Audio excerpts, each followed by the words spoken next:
tem papel fundamental para o diagnóstico ainda em fase inicial da doença.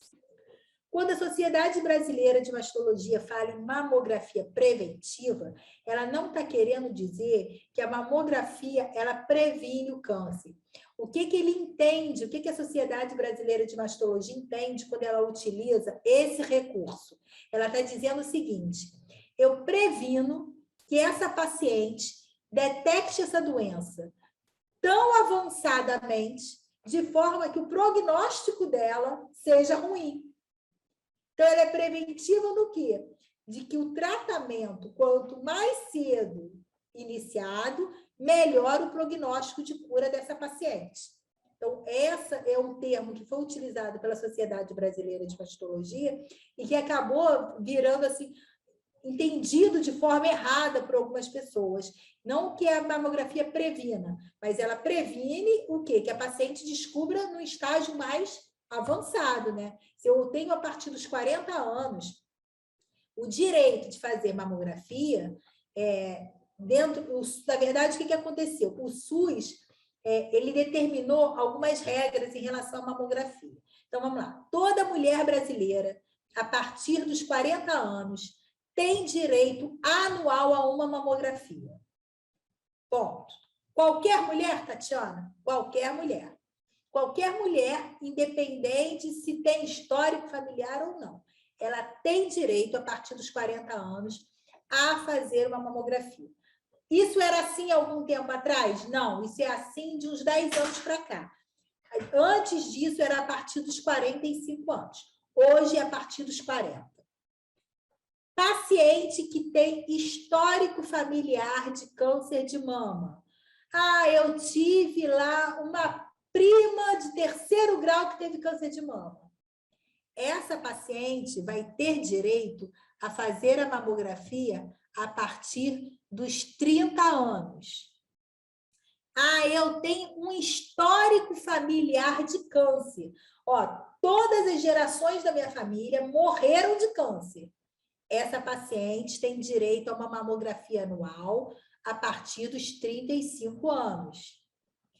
Tá, Tatiana. E se na minha família aconteceu o seguinte, a minha mãe teve câncer, minha irmã teve câncer, minha outra irmã teve câncer, minha prima teve câncer, todas as mulheres da minha família tiveram câncer.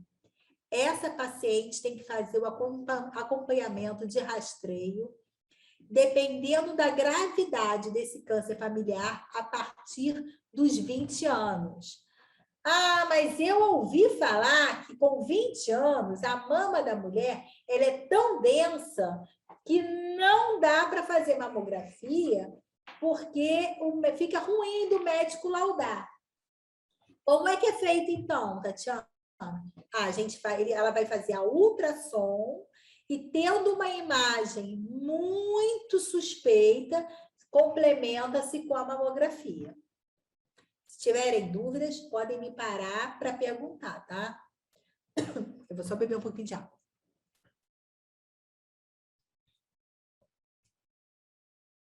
Então, vamos continuar voltando aqui à tomossíntese. Então, quais são as vantagens da tomossíntese mamária? Ela vai definir melhor as bordas das lesões. É um aparelho que ele vai fazer imagem seccional. O que é imagem seccional? É aquela imagem que fatia a mama. Então, eu tenho a tomografia. A tomografia atual, o tomógrafo, ele gira, eu tenho um eixo de 360 graus, com múltiplos detectores que produzem radiação e cortam intermitentemente uma determinada estrutura anatômica. O tomógrafo, o aparelho mamógrafo que faz a tomossíntese, ele não gira 360 graus na mão. Eu vou mostrar mais à frente um videozinho desse mamógrafo. Ele faz o quê? Ele gira num eixo de 180 graus. Então, ele vai fazer uma rotação de 180 graus, ele vai e volta, como eram os tomógrafos mais antigos, que giravam 180 graus somente. Então, ele faz uma rotação de 180 graus e dentro dessa rotação ele vai obter o quê? Imagens seccionais. Ele vai fatiar a mama daquela paciente. E assim o médico ele vai ter uma noção melhor de uma lesão, então, de uma lesão que já está instalada. Ele é utilizado para qualquer paciente? Não. O médico tem uma lesão, viu que tem uma lesão, avaliou a mamografia, o aparelho que tem na clínica, ele faz tomossíntese, ele vai lá e pede para complementar com a tomossíntese. Então, ele vai ter uma noção de profundidade da lesão, de grau de enraizamento da lesão, de estrutura, de material daquela lesão. Então, a tomossíntese, ela veio para cá e até do aspecto daquela lesão, que a partir do aspecto da lesão, o médico ele já pode determinar através do sistema de BIRAD, que é um sistema de classificação de patologia de nódulos mamários, é um sistema internacional, né, no mundo inteiro. Então, a Sociedade de Radiologia Mundial, ela criou um sistema que, em qualquer lugar do mundo, quando o médico avalia uma mamografia, ele vai classificar aquela mama através de um sistema de BIRADs. Então, a gente vai ter o BIRAD 0, BIRADs 1, BIRADs 2, BIRADs 3, BIRADs 4, BIRADs 5. Aí tem 4A, 4B, 4C, 5A, 5B, 5C. O que é importante saber, e é bom comentar a título de informação, e até para que vocês, né, futuros profissionais, e alguns que já são profissionais da área da radiologia, possam entender e explicar até para algum familiar ou amigo que venha perguntar. Eu percebo que as pessoas têm muita dificuldade a entender esse sistema de BIRAD. Então, o sistema de BIRAD, quando você pega um laudo de mamografia, o médico, no final, vai dar a conclusão.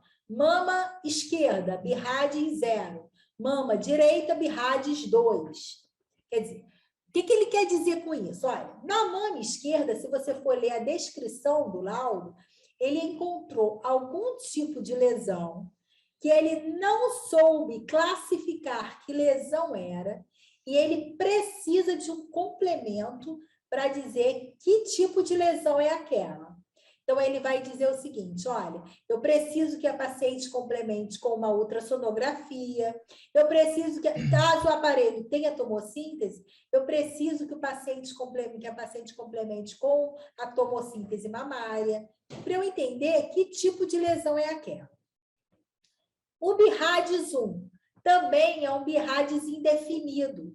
O médico viu uma lesão, a lesão está instaurada, está ali presente, porém, ele não consegue definir que tipo de lesão é aquela. O BIRADs 1 precisa de uma ultrassonografia. O BIRAD 0, no BIRADs 1, normalmente o médico identifica o nódulo, consegue mapear o tamanho daquele nódulo, mas é preciso de mais um exame de imagem para ele dizer o que realmente é aquele nódulo. No BIRAD 0, ele sabe que tem uma lesão, mas ele não consegue identificar ao certo que lesão é aquela. Se é um nódulo, se é uma calcificação, se é uma lesão antiga, se é uma lesão recente. Então, o paciente precisa complementar. O BIRADs 2 é o melhor BIRADs que existe. É aquele BIRADs que mesmo, às vezes, a paciente tem até um nódulo mamário, mas é um nódulo de contorno definido. Então, ele vai estar ali dentro da mama da paciente, com aquele contornozinho definido. É um nódulo, porém, o médico já sabe que aquilo ali é um nódulo benigno. Então, que não provavelmente o paciente já tem aquilo há muito tempo, ou já acompanha, já fez outras mamografias, ele já apareceu, ele não mudou de tamanho, não mudou de estrutura, não mudou de densidade. Então, aquele nódulo ali vai ficar e vai ter o BIRADs 2. O que é o BIRADs 2? O paciente tem que fazer mamografia uma vez ao ano. O BIRADs 3, ele já é um BIRADs que começa a complicar. Normalmente, ele é dado a paciente que fez a primeira mamografia e apresentou uma imagem de aspecto de lesão. Complementou com ultrassonografia e a ultrassonografia confirmou o BIRADs 3. No BIRADs 3, ele quer dizer o seguinte, olha, você tem uma lesão de aspecto benigno e é necessário que você faça uma mamografia a cada 6 meses para que a gente tenha material suficiente de estudo para poder dizer se essa lesão cresceu, não cresceu, se manteve o mesmo aspecto. Então, durante 2 anos, a paciente ela vai ganhar BIRADS 3. Para quê? Para ela ficar acompanhando durante 2 anos nas mamografias dela. Ah, pô, depois de 2 anos, tá tudo certo, continuou do mesmo jeito, aí o aspecto da lesão não mudou, tá tudo igual, é a mesma coisa. Então, o que que vai fazer? Vai passar para de BIRADS 3, aquela lesão vai para BIRADS 2, e aí a paciente não precisa mais de fazer mamografia de 6 meses, ela basta fazer uma mamografia uma vez ao ano. O BIRADS 4 já é um BIRADS que é necessário o paciente ter uma atenção maior. Que tipo de atenção maior? Paga luz. É uma atenção que ela precisa complementar, provavelmente, com uma ressonância, ou até passar por uma corebiópsia. Aí entra uma das vantagens da tomossíntese, a partir do BIRADS 4. A partir do BIRADS 4, se você tem acesso ao recurso da tomossíntese, quer dizer, se a paciente ela tem acesso a fazer o aparelho que ela está utilizando na clínica, tem o recurso da tomossíntese, o que o médico pode fazer? Ele pode fazer a imagem seccional da mama dessa paciente. Então, e já vai analisar de uma forma mais intensa e mais fidedigna o aspecto dessa lesão. E ao invés de dar um BIRADS 3, ele pode dar um BIRADS 4, ele pode dar um BIRADS 3 para acompanhar essa lesão mais de perto durante os próximos 6 meses. Evitando o quê? Justamente que a paciente tenha que fazer um procedimento invasivo na mama e até uma reconvocação dessa paciente para fazer incidências complementares. Se tiverem dúvidas a partir de agora, agora eu estou entrando numa parte muito técnica, vocês podem mandar a pergunta ou fazer sinal que a gente vai parar e você vai ter o direito de fazer a pergunta para mim, tá bom?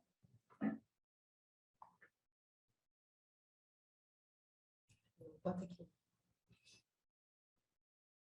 Então, aqui já é um aparelho de tomossíntese mamária, né? Ele é um aparelho igualzinho ao mamógrafo, ele não tem diferença, a diferença é esse braço aqui, que é onde está o tubo de raio-x. Então, a ampola de raio-x está aqui, né? Então, eu tenho aqui ó, a bandeja receptora de imagem, a bandeja compressora e o tubo de radiação.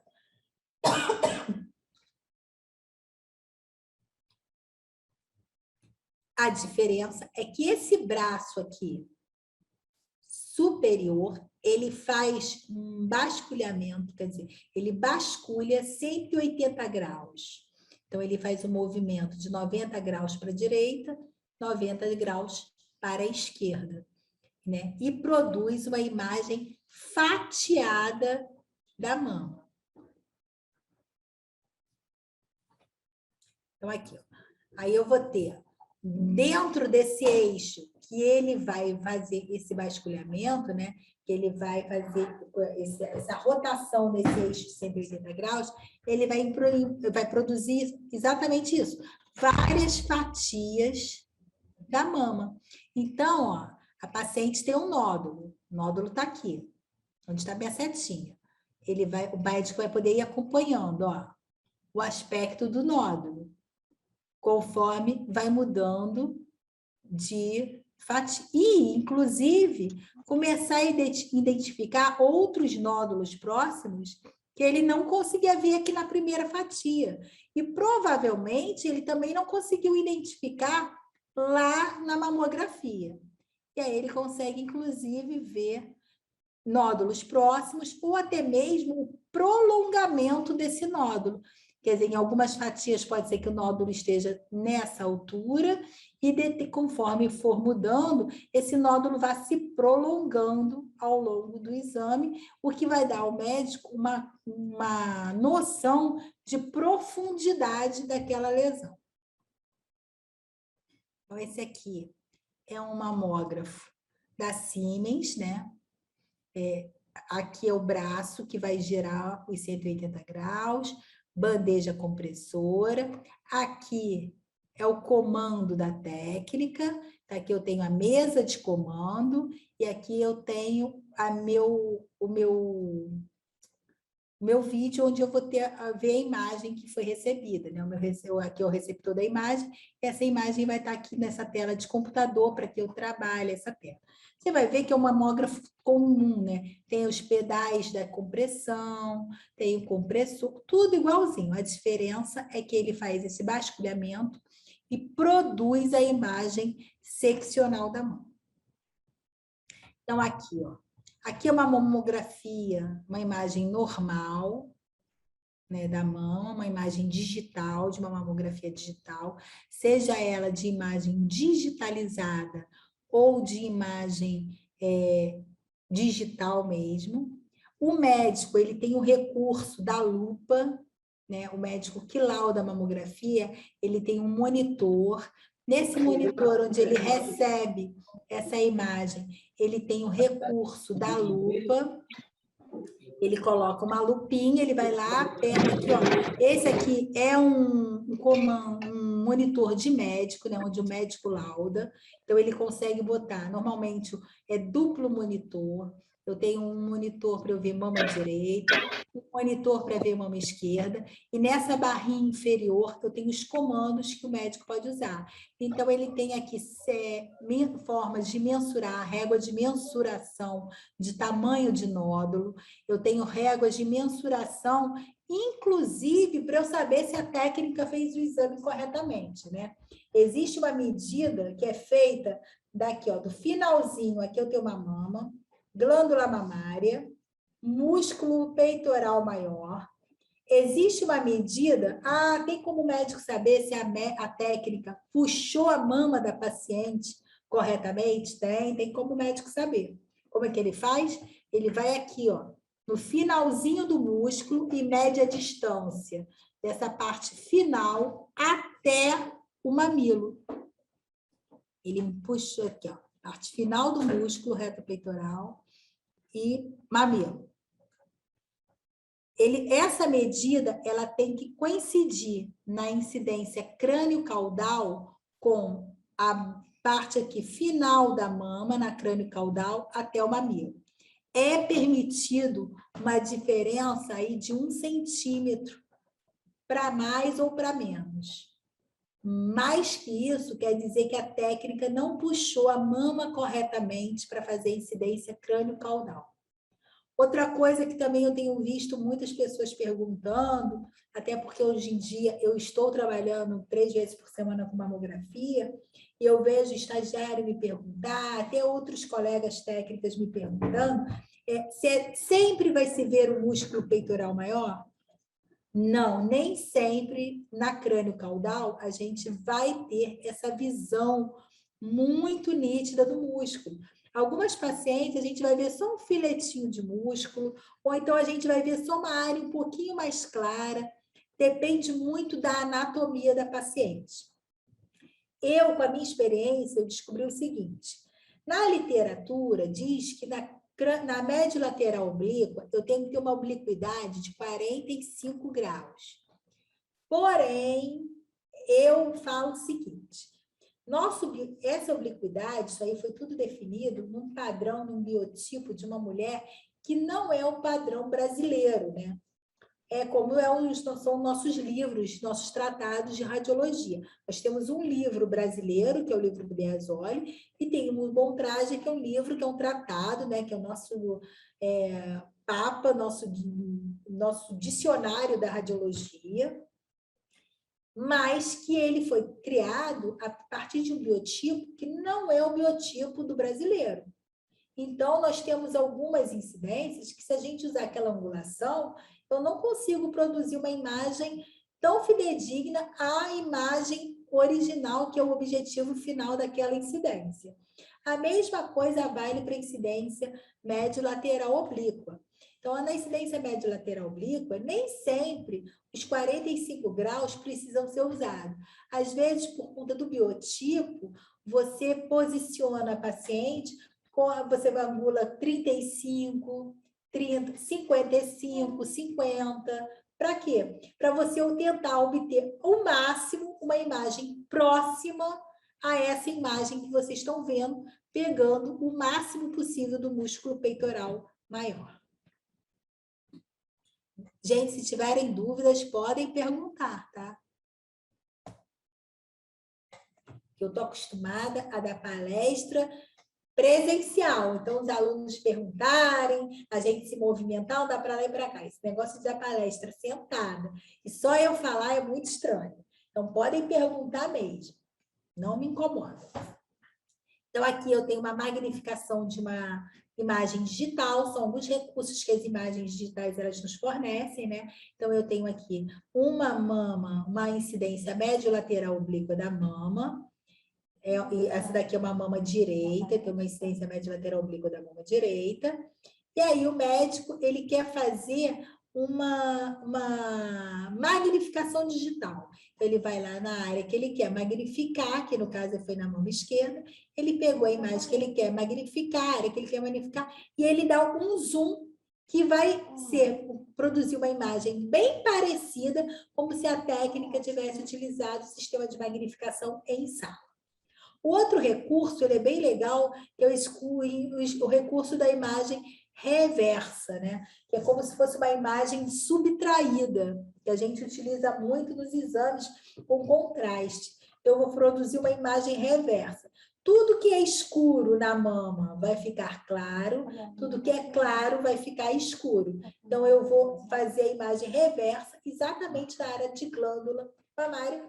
Para que o médico utiliza esse recurso? Para confirmar se realmente aquele ali é um nódulo, para confirmar que tipo de nódulo é aquele. Então, aqui eu tenho um outro recurso, que é a ampliação localizada, utilizando a imagem reversa. Então, eu tenho aqui, ó, uma compressão, o médico pegou uma leitura de uma mamografia digital, fez uma ampliação de uma compressão localizada. Então, a técnica, ela fez em sala um spot film, quer dizer, ele comprimiu localizadamente aonde estava a lesão, e aí, usando esse recurso, ele pegou e fez uma imagem reversa. Mas, Tatiana, qual a importância disso? Isso aqui, ó. Aqui ele está vendo que tem uma área densa, de uma densidade diferente, de aspecto espiculado, né? Não é um aspecto liso, não tem contorno regular, ela tem um aspecto espiculado. E aí, quando eu faço a imagem reversa, eu consigo ver que a partir daqui eu tenho enraizamento, quer dizer, a partir dessa lesão, ela não está só aqui superficial, ela tem um enraizamento para dentro da glândula mamária.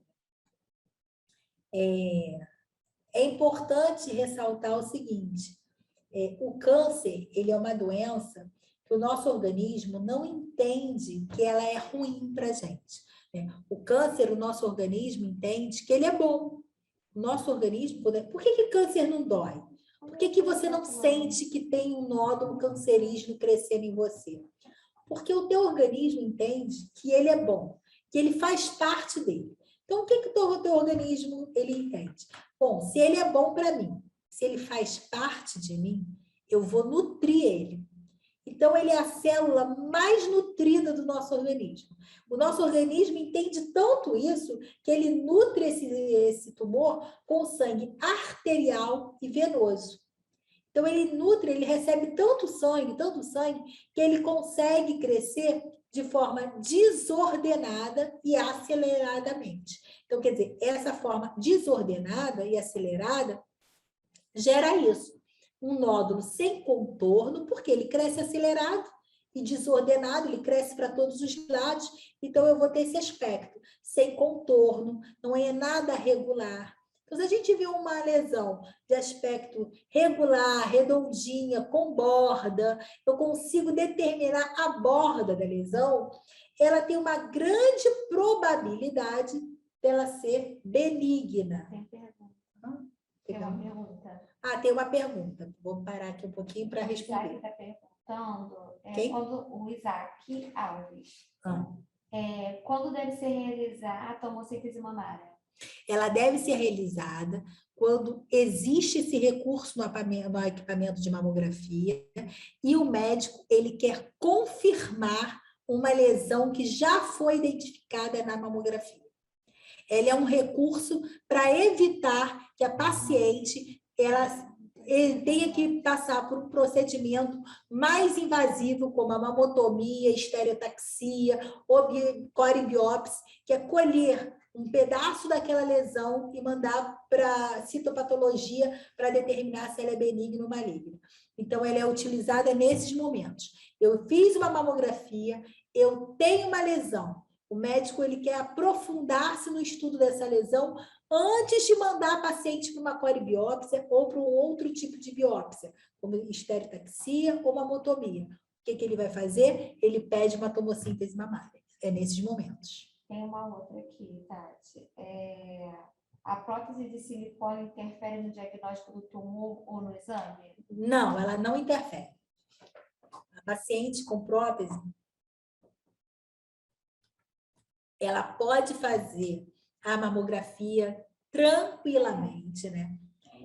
Existe dentro das incidências mamográficas uma manobra chamada Equilund.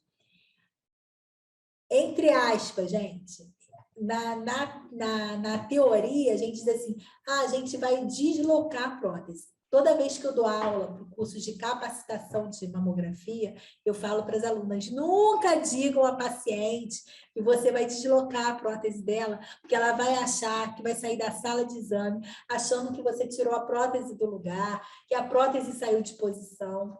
Mas não. Na verdade, a glândula mamária, a prótese, ela está por trás do músculo. A glândula mamária, ela está na frente. Existem algumas próteses mais antigas que elas são colocadas rente ao músculo. Então, a gente não consegue ver músculo grande peitoral, mas você consegue puxar a glândula da paciente e a glândula mamária, ela vai ser bem vista. E ela não impede em momento nenhum que seja detectado o câncer de mama. A Pamela está perguntando se você vai disponibilizar o slide.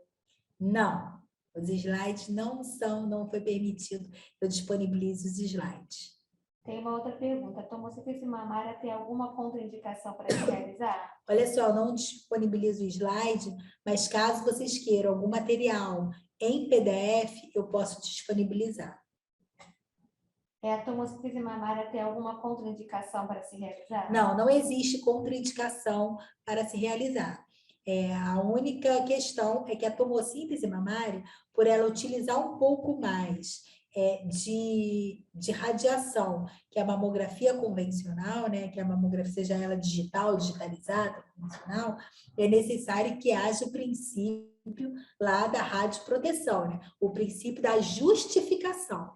O porquê que eu vou fazer a tomossíntese. Então, ela tem um motivo para se fazer. Eu vou fazer tomossíntese para o médico pedir a tomossíntese, porque ele tem dúvidas, ele quer estudar melhor a minha lesão antes que eu vá para um procedimento mais invasivo. Pode continuar. Posso tirar?